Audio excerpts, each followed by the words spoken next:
ದಿನಾಂಕ 6/11/2025 ಗುರುವಾರ. ಇಂದಿನ ಸಚೇತನ ಕಾರ್ಯಕ್ರಮದ ವಿಷಯ ಕರ್ನಾಟಕ ರಾಜ್ಯದ ಪರಿಚಯ. ಕರ್ನಾಟಕ ಭಾರತದ ದಕ್ಷಿಣದಲ್ಲಿದೆ. ಕರ್ನಾಟಕಕ್ಕೆ ಹಿಂದೆ ಮೈಸೂರು ರಾಜ್ಯ ಎಂಬ ಹೆಸರಿತ್ತು. ಕರ್ನಾಟಕದ ರಾಜಧಾನಿ ಬೆಂಗಳೂರು. ಕರ್ನಾಟಕದ ರಾಜ್ಯ ಭಾಷೆ ಕನ್ನಡ. ಕರ್ನಾಟಕಕ್ಕೆ ತುಂಬಾ ಹಳೆಯ ಪರಂಪರೆ ಮತ್ತು ತನ್ನದೇ ಆದ ಇತಿಹಾಸವಿದೆ. ಕರ್ನಾಟಕದ ಜನ ತುಂಬಾ ಸುಸಂಸ್ಕೃತರು ಮತ್ತು ಸಹನೆ ಉಳ್ಳವರು. ಕರ್ನಾಟಕದ ಮತ್ತೊಂದು ಹೆಸರು ಕರುನಾಡು, ಅಂದರೆ ಕಪ್ಪು ಮಣ್ಣಿನ ನಾಡು. ಕರ್ನಾಟಕಕ್ಕೆ ಒಟ್ಟು 8 ಜ್ಞಾನಪೀಠ ಪ್ರಶಸ್ತಿ ದೊರೆತಿವೆ.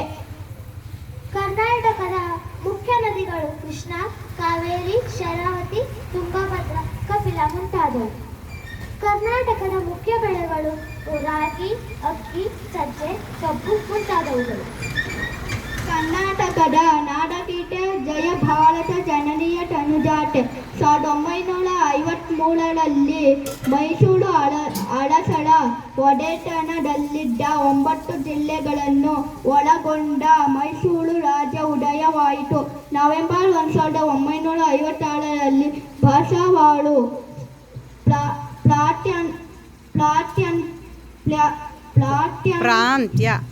ಪ್ರಾಂತ್ಯಗಳು ಕರ್ನಾಟಕದಲ್ಲಿ ವಿಲೀನಗೊಂಡು ವಿಶಾಲ ರಾಜ್ಯ ಉದಯವಾಯಿತು. ಪ್ರತಿ ವರ್ಷ ನವೆಂಬರ್ 1ರಂದು ಕರ್ನಾಟಕ ರಾಜ್ಯೋತ್ಸವ ಆಚರಿಸಲಾಗುವುದು.